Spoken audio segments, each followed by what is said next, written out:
is the cleanest of clean finishers from the best on the planet. It's time for the biggest sports stories. Liverpool, the champions of Europe, are top of the world. The biggest interviews. That such a great spectacle is ruined by such thuggish behaviour. And all the analysis right here. He's the one player that has the arrogance to think that he can play in any stadium in the world and any pitch in the world in front of any player in the world and take them on. Every weekday, it's my sport, it's your sport. It's ZiFM Sport. Let's join the team for the biggest show in the world of sport on ZiFM Stereo. My station, your station. It's that time again to discuss the humdrum, topsy-turvy life out of the world of sport. And we do it every single weekday right here on ZiFM Sport. Today in the studio, Mike Madoda, Sean Tafirenyika, our producer. My name, Barry Manandi. And there is lots to look forward to on the home front. Warriors coach how can I not get it out? Zdravko.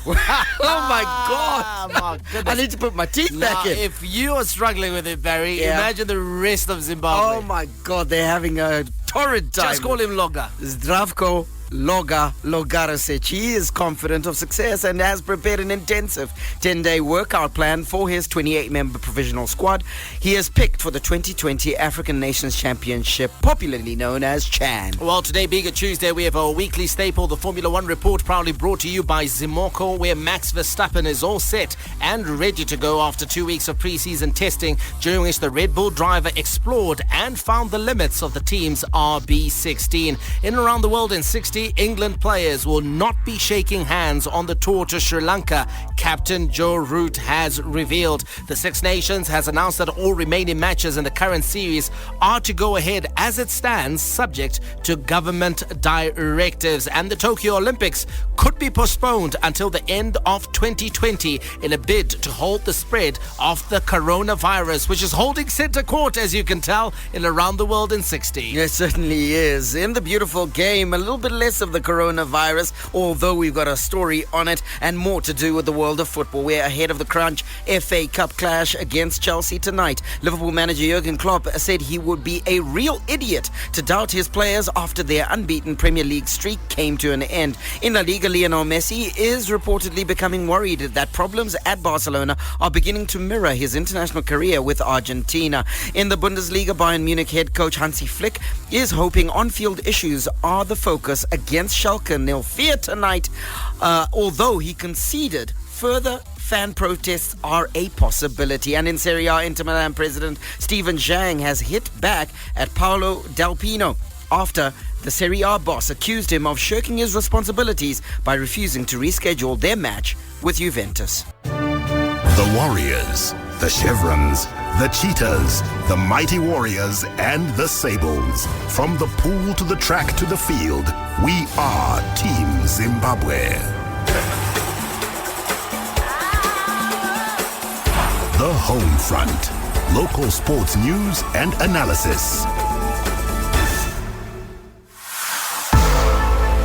Right, Warriors coach Zdravko Logarušić. Loga is confident of success and has drafted an intensive 10-day workout plan for his 28-member provisional squad he has picked for the 2020 African Nations Championship, CHAN. The competition, reserved for only players plying their trade in their respective local leagues, is scheduled to run from the 4th to the 25th of April in Cameroon. Logarušić, who has been scratching his head over the players' match fitness levels, given they are still in pre-season, will have to do everything by the textbook to prepare for CHAN. He had this to say: obviously, it was not easy to come up with a team because I know little about the local players. I had to consult widely.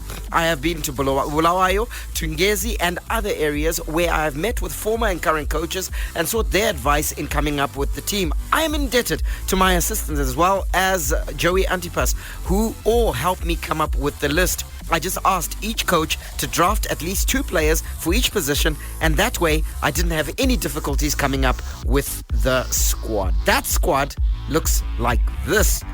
Michael and I will read them out for you. Goalkeeper Simbarashi Jinani of Dynamos. Out of Highlanders, Ario Subanda. Nelson Chajka of Ngezi Platinum Stars and Talbot Shumba of Triangle. Your defenders are Kolani Ndlovu of Chicken Inn, Kader Amin of Ngezi. Nice to see him back in selection and in contention at the national team level. Frank Makarati, his skipper at Ngezi, also joins him, as does Patson Jaure, formerly of Manica Diamonds, now with Dynamos. Peter Mudua, mainstay at Highlanders, he's in the squad. Liberty Chakoroma, Chicken Inn. Ian Nekati, also of Chicken Inn, and Rafael Mutuviwa of FC Platinum. There's a healthy smattering of Ngezi Platinum Stars players. So Marlon Mushonga leads the line of midfielders. He's from Ngezi, of course. Moses Mchenja of Harare City. Nice for him to get a call up. Devon or Devon Chafa, as they say, also of Ngezi. Trevor Mavunga of Triangle. Kelvin Madzongo of FC Platinum. Out of Caps United comes Phineas Bamusi, the speedster. Juan Mutudza, now of Dynamos, formerly of Herentals. King Nadola, now of Dynamos. Wellington Tadedera of Ngezi Platinum Stars. Ishmael Wadi of Caps United. Valentine Kadonzo of Chicken Inn. William Manundo of Harare City, another speedster. And then Kelvin Chibunyu of Cranbourne Bullets, out of Division 1, recently promoted Cranbourne Bullets. Just 3 strikers have made the call. They are Prince Dube of Highlanders, barnstorming second half of the season he had. Obriel Chirinda of Chicken Inn makes it deservedly so, as does Stanley Ngala, now of FC Platinum and formerly of Manica Diamonds. Indeed. And looking at that squad of players, Michael, your report card on Loga's selection. Well, to be honest, not too many selections out of left field, apart, of course, from Kelvin Chibunyu of Cranbourne Bullets. He must be really good for him to make apparently the squad. He was player of the season as well for Division 1 Yeah, last season. absolutely. But Division 1 is a different level, to the Premier League. So I would love to have a look at him. Okay. Just love to see what he offers, what he brings to the party, and also to be interesting to know on whose recommendations he was selected. And so he's the only one, I think, who sort of like comes out of left field. I think Valentine Kadonzo as well, from Chicken Inn, is not a name that a lot of people would have had on their lists if they'd been asked to draft the squad. Nice to see players like Devon Chafa bouncing back into the national team setup as well. He's very experienced, he played with Caps United in the CAF Champions League, also played with FC Platinum in the CAF Champions League. Something of a surprise to see the champions FC Platinum releasing him, immediately snapped up with by a club with ambitions. Ngezi Platinum Stars, who have made it known that they want to challenge for the biggest honours this season. So Devon Chafa is in there, and I think he will be one of the players that I fancy will be in the starting lineup. I'm particularly excited about Frank Makarati. He's done very well, very consistent last time out for Ngezi Platinum Stars, and he deservedly gets the call. And then Kader Amin, he missed 12 months of football, came back from injury at Ngezi Platinum Stars, and it's something of a fairy tale story for him to be making it back in the national team setup so soon after making a recovery. Man, there's some obvious selections, of course, and I think the most obvious selection would have been Ian Nekati. I think he's already had it turned out for the full international side. And he's part of the national team now, full national team. In truth, he's likely to be one of those putting up their hands to be captain of the side. Obviously, Patson Jaure would have something very deep to say about that, but certainly Ian Nekati wouldn't be a bad choice, would he? Yeah, he wouldn't be a bad choice if he's selected, of course, and I suspect he will be selected. Then you also take a look, of course, in terms of the leadership stakes. Frank Makarati, he captains Ngezi Platinum Stars. If he starts, he's another one who brings a lot of leadership as well in the side. Liberty Chakoroma as well, long-time captain at Ngezi. So there's a lot of Ngezi. There's a Mondoro flavour. Is Ngezi the new Dynamos, I wonder? I think it was the easiest place to access. Perhaps the closest, close to the capital, closest, aside from the Harare clubs. So he must have gone there. And we know how seriously Ngezi are taking their pre-season. Their players must have looked good because they've got a really good pre-season program. And so no doubt those players that were selected, I think, are the ones that showed a bit of spark in pre-season. And of course, they're players that I feel, I don't think any of these guys will let the side down. I would have expected to see a few more FC Platinum players because they've been involved in continental football. So in terms of their conditioning, in terms of just where they are physically and mentally, they, I think, would have been able to bring something to the party. So I would have wanted to see, one or two of those players in there. Your Petros Maris, who remains one of the best goalkeepers yet. He has suffered from inconsistent selection at FC Platinum over the last 2 seasons, but he's won his jersey back and he's shown what he can do in between the sticks for FC Platinum on the continent. Can I mention a name that is now at FC Platinum, but previously was at Triangle, Ralph Kawandera? Seems a big miss for me. No, passport. Passport issues. Passport issues. So they just decided, what, we're not even going to try. We're not even going to try. Okay. That's a bit defeatist. Yeah. I think the problems they had, probably with teenage Hadibe's passport at the passport office, they thought, we're not doing this again. So I don't look up, forget it. Yeah, so I think if he gets his passport, obviously, I think he's a player that we should be. He's a shoo-in. Yeah, he's a shoo-in for the squad. How about Denver Mkamba? Denver Mkamba too soon. Too soon? Yeah, too soon. On the back of his showing at Chapungu last season. Too soon. Let's see if he can keep it up. And if he can stay clean. Let's see if he can stay clean. He certainly has the ability. He has the talent. He's a genuine match winner on his day. He never really lit it up though in the green and gold of the national team. Remember, at one point he was actually national team captain. He never really lit it up the way he did when he was at Dynamo. But he's got the talent. He's got the ability. If he can find the motivation and consistency in his game, definitely he's a player that I look forward to perhaps putting his hand up even for the full Warriors selection. For the full Warriors, and he's an option. Part of the, he's an option because you have the skill and trickery of Denver Mkamba. He's not far behind Kama Billiot in terms of his talent and what he can do on the ball. Sure. And so you now have the situation where you are able to substitute a Kama Billiot and throw in a Denver Mkamba and not drop off in quality or ability. I hear that. Okay, now with the selection of Phineas Bamusi, you got to think to yourself where, and he even said it in his initial press conference. He talked about the fact that he wants to be quick in transition. He wants to attack teams while they're still disorganized. So you got to think to yourself, he was looking for pace out there. He's also got William Manondo out of Harare City in this provisional squad. Why then leave out a Leroy Mavunga? To be honest, Speedster himself. Yeah, Speedster himself. He's another one who's never really convinced as well. He's always been selected for the national team squad, especially under Mofu. He was a mainstay in the Kosafa squad, even in the full national team squad. But he's one. Personally, I thought, to be honest, never really convinced. Phineas Bamusi as well. He made it into the Soccer Stars of the Year finalists, but for me, there was a question mark. There was a question mark there because he didn't have his best output as a Caps United player in terms of assists as well as goals last season. So Phineas Bamusi has got the pace, but he can be a bit of a one-trick pony. Sure. In that it's the ball behind, it's the ball in space, and then it's speed. So if he's coming up against more experienced defenders, guys who know how to shepherd space, guys who know how to read the game, then to be honest, he can be a bit of a dud out on the wing. Before I ask you for one more name, Michael, 0731168045, give us your report card on this initial selection by Zdravko Logarušić, the national team coach of the Warriors. The last name, Michael, I'm going to throw at you is one player who was always selected under Mofu, Richard Hachiro. Richard Hachiro, and we all wondered why. And therefore, I don't think... You're not going to address that. I'm not going to address that. Decent, tidy player. He's just got a fantastic contract with Caps United, brother. That's absolute, but he's just a decent, tidy player. Does he bring anything that your one Mutruza doesn't bring? Sure. Does he bring anything else that you take a look at those midfielders, holding midfielders that have been selected in that squad? Right. Guys who are able to operate in the central midfield areas. Your Devon Chafas, your Kelvin Madzongwes, your one Mutruza. Wellington Tadera is also able to operate in central midfield. Those players, does he bring something that's extra to them?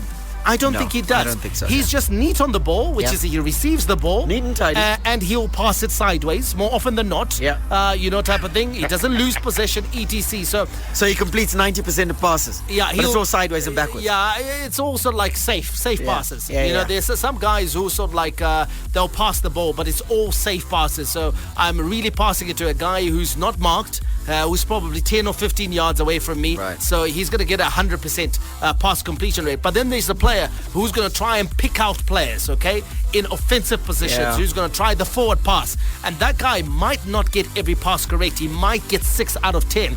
His pass completion rate is lower, but he's more effective in an attacking sense. So they say that the holding midfield role is sometimes called the water carrier. According to Mike Madura, Richard Hachiro will fill the buckets. Football has moved on, Barry. And tell you to carry it yourself. Football, look at the most effective teams. Take a look at Casemiro at Real Madrid. Yeah. He's able to win the ball, but he's also able to contribute offensively. Same thing with Fabinho at Liverpool as well. He wins the ball, but he's got a forward pass in him. He's able to pass long and short. He's able to switch play. He's able to contribute to the attack of the team. Xabi Alonso, I think, was the best at doing it at Liverpool, at Bayern Munich, at Real Madrid as well. Not just your conventional, hey, I'm going to break things down and then pass the ball backwards. Yeah. No, the days of Steven Alimenda are gone. And clearly, the days of Richard Hachiro. They haven't even begun. Hi, I'm Warriors coach Zdravko Logarušić, and you are listening to ZiFM Sport. Sports with a difference. Z. Let's give you the rest of your local sports news roundup, starting on the Indian subcontinent, where Bangladesh have survived a thrilling late rally from the chevrons of Zimbabwe and the lower order, of course, to secure a 4-run win in an epic finish in Sylhet. After Tamim Iqbal's record-breaking 158 had boosted Bangladesh to 322 for 8, Zimbabwe appeared out of the hunt when they slipped to 225 for 7 in the 42nd over. But Donald Tiripano and Tinotenda Mutombozi launched a rousing counter-attack with an 8th wicket stand that brought 80 runs in just 7.3 overs. Tiripano struck 5 enormous sixes, including 2 in the final over, but he needed to hit another one off the final ball to secure the fairy tale finish. There was a bit of controversy with a ball that should have been called a wide, but was not. The jury is still out. Social media is still agog. Get in touch with us. Your thoughts if you watched that match. Was it a wide? Should it have been given? Should he have had one more swing at the leather? 0731 168 045 is our number.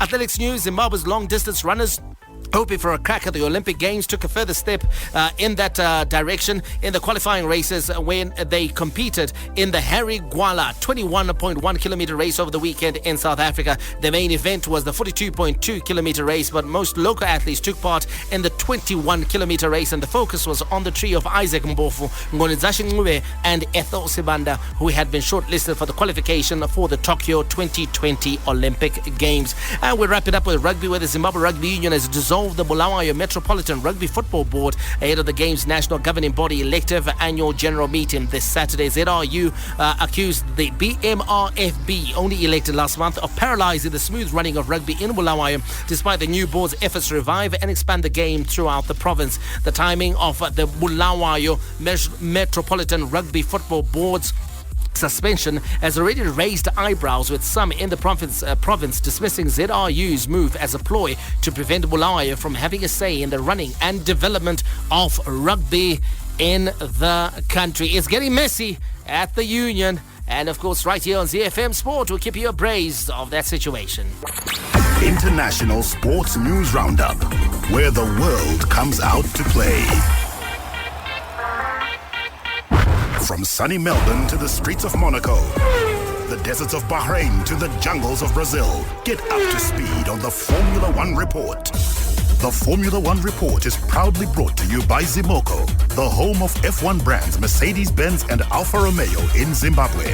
Zimoco, specialized service for special brands. The moment we've all been waiting for. Drum roll, please. Brrr. The all-new Mercedes-Benz GLS is about to enter the Zimbabwean territory. The new GLS proudly bears the S in its name. It combines the authority of an SUV with the inner values of an S-Class. Climb aboard and experience sheer size thanks to tangible comfort and exemplary safety. The completely redesigned exterior of the GLS underscores the power and presence of the vehicle. The optional panoramic sliding roof gives you a fascinating sense of freedom and bathes the interior in a pleasantly bright ambiance. The AMG line impresses on the exterior with sporty details such as a large air inlets, and on the interior the multifunctional sports steering wheel and sports pedal system. The spacious interior of the all-new GLS is an invitation for up to 7 passengers. They will enjoy the highest level of comfort right across the interior and digital infotainment, which even features in the second row of seats. I could physically hear your mouth salivating. I mean, it's a mean It isn't beast. food, dude. No, but a car of this nature, Barry, is even better than food. And the one thing I know about you is that you love your space. When it comes to cars. I do indeed. And you can have even more in the GLS, because with just one touch of a button, the backrests of the second row and third row seats fold down individually or together, making up the 2,400 litres of loading space available. It is absolutely versatile and comfortable. Stay tuned and find out more about the Mercedes-Benz GLS. Right, let's get into our Formula 1 news, where Max Verstappen is all set and ready to go after 2 weeks of pre-season testing, during which the Red Bull driver explored and found the limits of the team's RB16. Verstappen came close to stealing Valtteri Bottas' thunder in the closing minutes of the final day of running at the Circuit de Catalunya in Barcelona, clocking in position 2 overall and just 0.073 seconds behind the Mercedes pace setter. However, beyond his performance runs in Barcelona, the Dutchman was especially happy with the overall behavior of Red Bull's 2020 car and the understanding garnered during the 2 weeks of testing. Yeah, well, I mean, it was a bit of a shame in the morning with the weather, but it's the same for everyone. But yeah, we were able to test all our things and get an understanding of the car, and I think so far we are pretty happy about it. It was never the target to run as much as last week. I think we have done our, let's say, long runs and everything. It's sometimes also a bit boring. But it's just about checking parts, sometimes trying a few things, sometimes, of course, some things they don't work out, but of course some things on the car are very complex as well, so to get to it takes a bit of time. So that's why sometimes you don't run as many laps. Now, Barry, if the international media is anything to go by, the likes of BBC, the likes of Sky, the likes of ESPN, the likes of Autocar Magazine, etc., they are all hyping up Max Verstappen. They are all focusing on Max Verstappen. Everyone is talking about the young Dutchman. Is this the making of a champion? I think so. And also people shouldn't judge us harshly and think to ourselves, oh, he's going to win it this year. He may.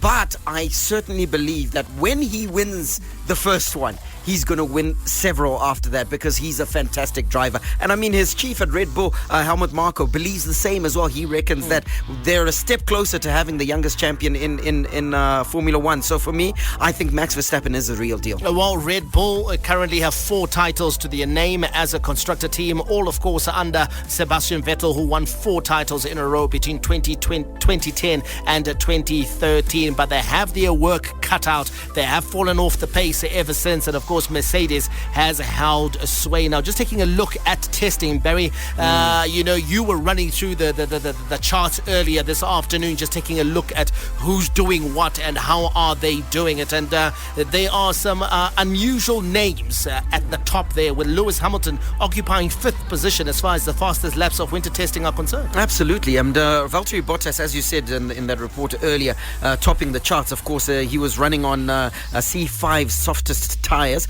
He ran a 1:15.732. Then he's followed by Max Verstappen, as you quite rightly pointed out, again on second softest tyres. Daniel Ricciardo is in 3rd of Renault, which is very interesting. Didn't expect to see him there. 100%. He was running the same tyres as Valtteri Bottas, meaning that they've got a performance vehicle this season. Ferrari comes in at 4th with Charles Leclerc. He was running C5s as well. And then Lewis Hamilton, as you quite rightly point out, in 5th position, running on those C5s. He only managed to clock 1:16. That's nearly a full second behind Valtteri Bottas. Sebastian Vettel in 9th place. Are you surprised to see the likes of Esteban Ocon, Sergio Perez, as well as Carlos Sainz ahead of him? Very surprised, especially Racing Point. We know that they've got a bit about them in 7th with Sergio Perez. I think that's a fantastic showing by Racing Point. I think we're looking at a more competitive season, but certainly the same names are going to dominate the grid. All right, now let's go back to the GLS, and we got lots to talk about because voice amplification is available for the new GLS so that your passengers in the third row of seats can hear your conversation. Now, it's a 7-seater. Yeah. So you got, those little seats at the back. Absolutely. And you know how you sometimes have to shout? Yeah, and you have to lean back. Especially, you love your music, so your music is blaring. Yeah. They've got voice amplification, meaning that the music sort of comes down, So and then you can... It's almost like you're in an amphitheater. Exactly. In an auditorium. And that everyone's got they're mic'd up by Sean Tafirinika to make sure that you can hear everybody. Now, the rear seats feature an optional MBUX tablet in a 7-inch color display, allowing you to comfortably operate all functions of the multimedia system from the rear.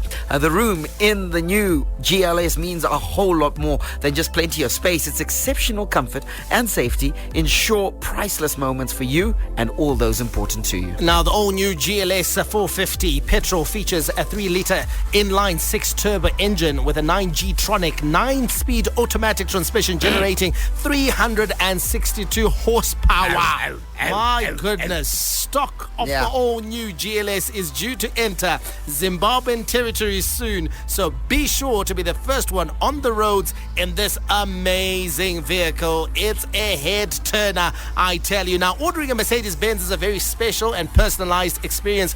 Visit our Zimoko showroom in Borrowdale today and create your dream Mercedes-Benz GLS. All Mercedes-Benz vehicles brought through Zimoko have a 2-year, 100,000 kilometer manufacturer's warranty and a first free service at 10,000 kilometers. So visit us today and find out more about this incredible new vehicle.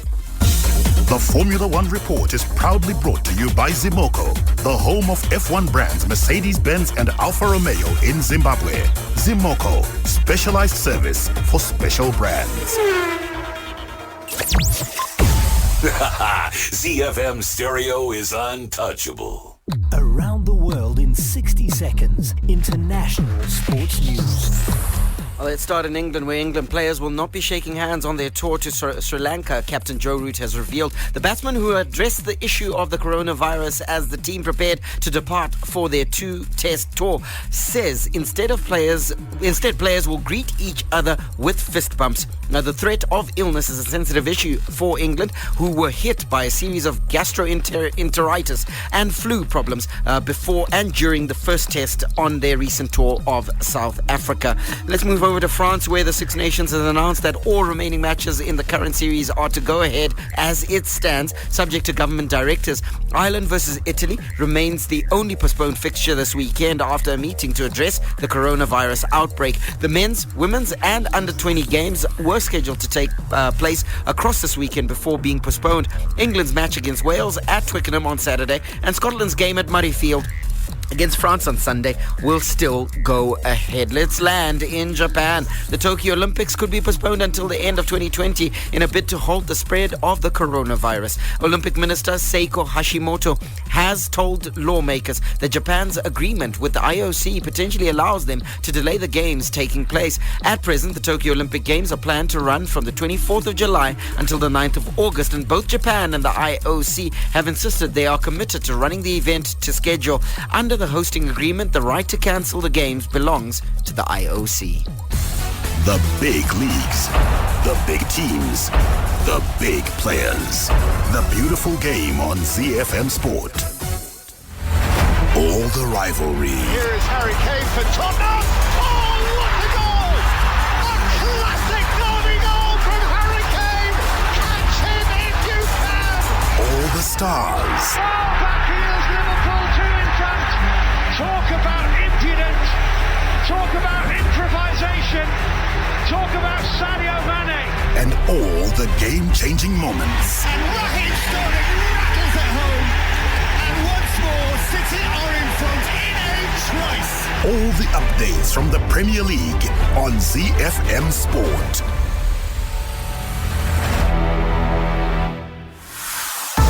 Kick-off is in England. Cup football action. Goals from Socrates Papastopoulos and Edinketa either side of half-time sent Arsenal through to the FA Cup quarterfinals with a 2-0 win at Portsmouth last night. In tonight's action, Chelsea has a crunch fifth-round tie against Premier League leaders Liverpool. And speaking ahead of the encounter, Liverpool manager Jurgen Klopp said he would be a real idiot to doubt his players after the unbeaten Premier League streak came to an end. Klopp says he is retaining faith in his squad ahead of tonight's showdown against Chelsea in London. Look, there are so many explanations for the defeat, and I know it's nice. Finally, you have some questions. I think it was boring over the time, and speaking always about the same thing. But I cannot now deliver just interesting answers. So it's not about the rhythm. It's not about that. We didn't play well. So that's the truth. And Watford hurt us in moments when we are usually in situations where we are usually much better. It's nothing to do about rhythm. Could we have done better? Of course. But it's not about now picking this game out, the Watford game. So that was the sign that something went wrong. It's not like this. We have the chance to react. And that's how it is. The longer you are in a situation like this, the biggest challenge these boys face constantly. Everybody's fighting for everything, and we fight with questions we get asked about, is it over yet? When will you do it? And stuff like this. So it's not that we are really bothered about it. It's just a situation. That's over now. That's good.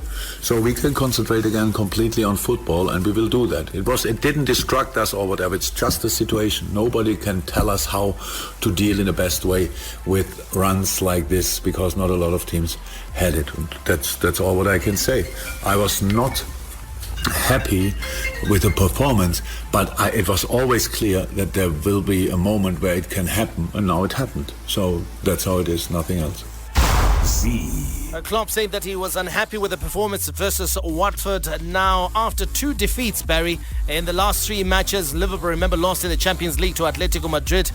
This tie versus Chelsea in the FA Cup, it now takes on extra significance, doesn't it? It really does, and I think he's 100% correct to say that you can't throw the baby out with the bathwater. Mm-hmm. It was a blip, and now he's got to still trust the same squad that got the team this far. So for you, no crisis. There's no crisis at Anfield. No. This is something that was bound to happen, and there's the story that famously did the rounds on social media of a Manchester United boy, a young fan, who wrote a letter to Jurgen Klopp asking him to lose a match.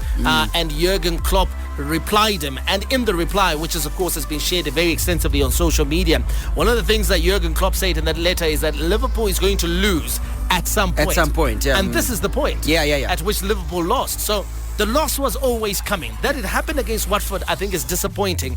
But Liverpool now have got the chance to redeem themselves in a competition I'm sure Klopp wants to win versus Chelsea. And Chelsea have been blowing hot and cold, but there are no pushovers on their day.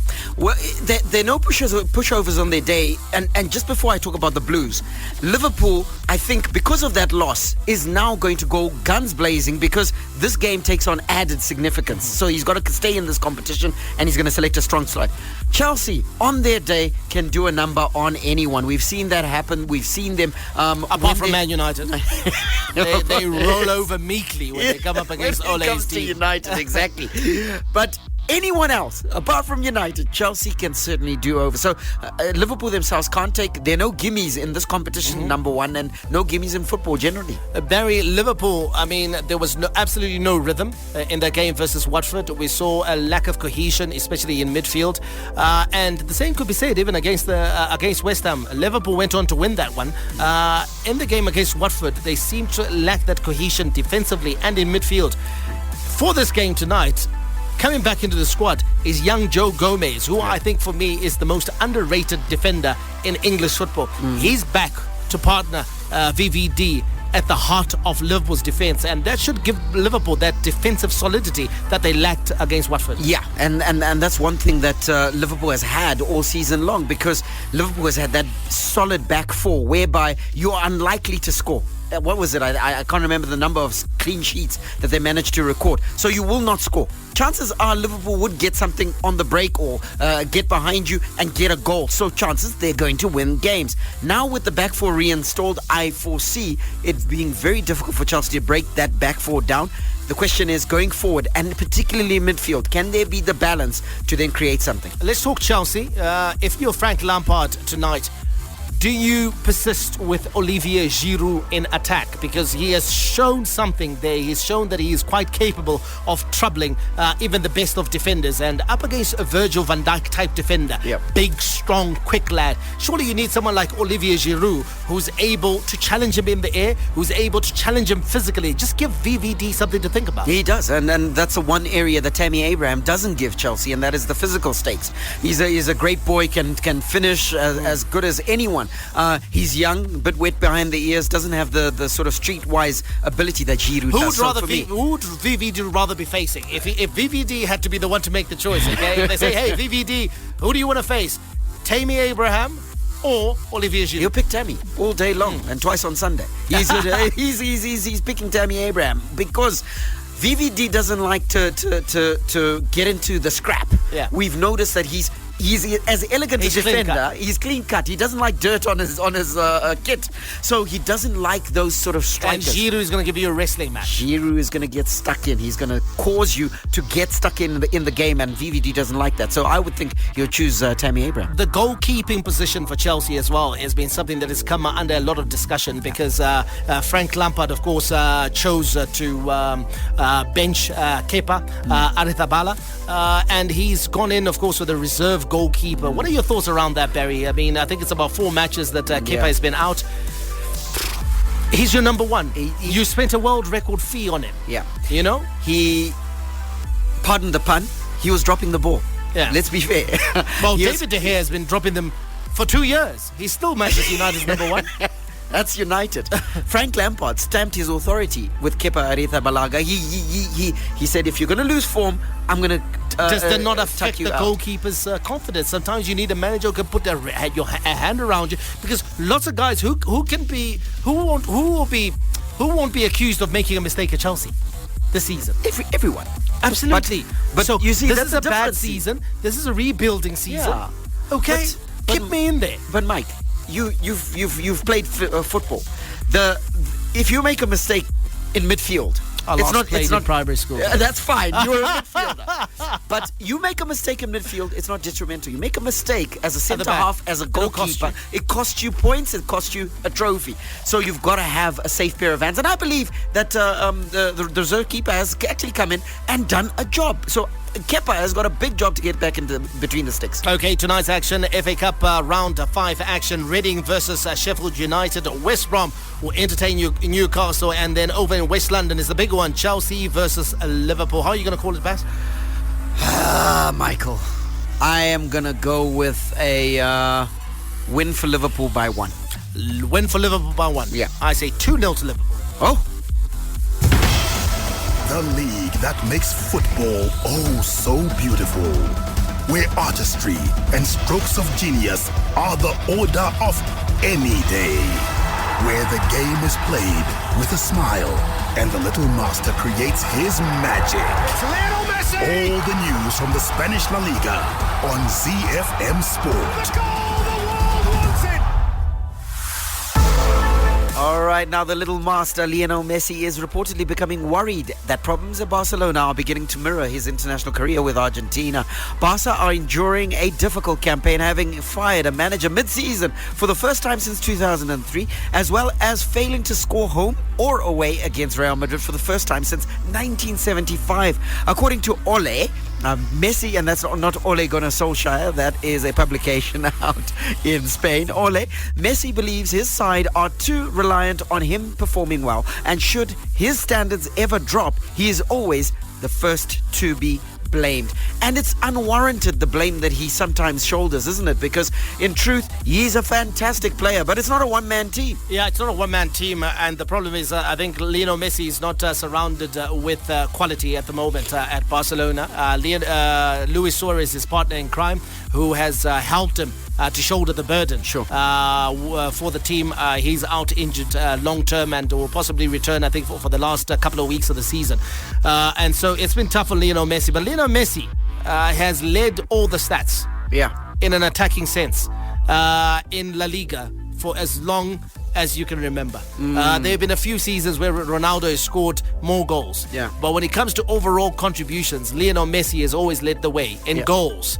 in assists, in chances created, in dribbles, in free kicks scored. I mean, his stats are absolutely amazing. This season he's alone, doing a job. This season alone, despite missing a good chunk of the season, he's leading the way in terms of the scoring charts. He's leading the way in terms of the assists. So he is making his contribution, but he doesn't have the support cast.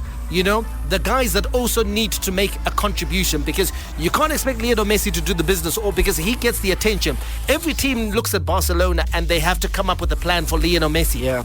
Whenever he's in possession, he's got three. He's the only player in the world that I know. Whenever he's in possession, he's got at least three players that come to make sure that he doesn't play football. So that's very difficult for him. The fact that he's still able to perform under those conditions, you know, before that, he used to have a Neymar. So there was another outlet, another offensive threat for Barcelona. You know, there used to be an Iniesta. Now, when you take a look at the players that are playing in midfield for Barcelona, you know, De Jong shows a lot of promise, but your Vidals, etc., they are not really your greatest offensively. Not at that level, They're not at that level. They're not going to pick a lock, you know, when it comes to the offensive stake. So he is missing a partner in crime, and hence his insistence before the season started that he wanted Neymar at back, Barcelona. That's why he wanted. And he was right. He was right, because now with the injuries you spoke about, Luis Suarez you mentioned, and then also you got to think to yourself, Dembele gone.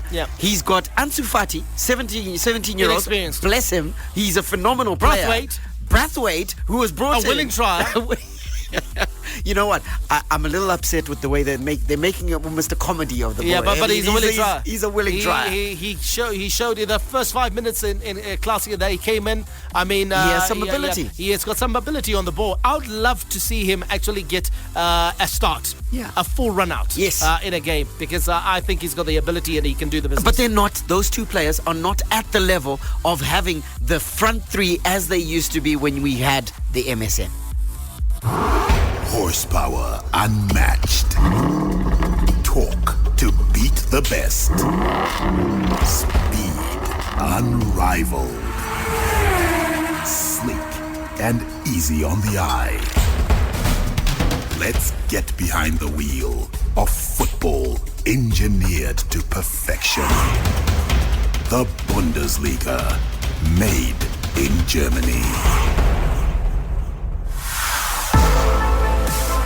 Bayern Munich head coach Hansi Flick is hoping on-field issues are the focus against Schalke 04 tonight, although he conceded further fan protests are a possibility. Flick's men handed out a 6-0 thrashing to Hoffenheim on Saturday, but the result was overshadowed by protests from the Bayern ultras who held up offensive banners towards the home club's owner Dietmar Hopp. Now, the one thing I want to touch on, Barry, is that Hoffenheim game. 6-0 Bayern Munich is leading with 12 minutes of the game to go, and they decided in true honourable fashion, in my opinion, to stop scoring, and they started to pass the ball between themselves and the Hoffenheim players for the last 12 minutes. What are your thoughts on that? Because there are two schools of thought. There are those that say, you know what, show respect to the opposition. When a man is down, a man is down. A man knows when he's truly beat. Man's taking a beating.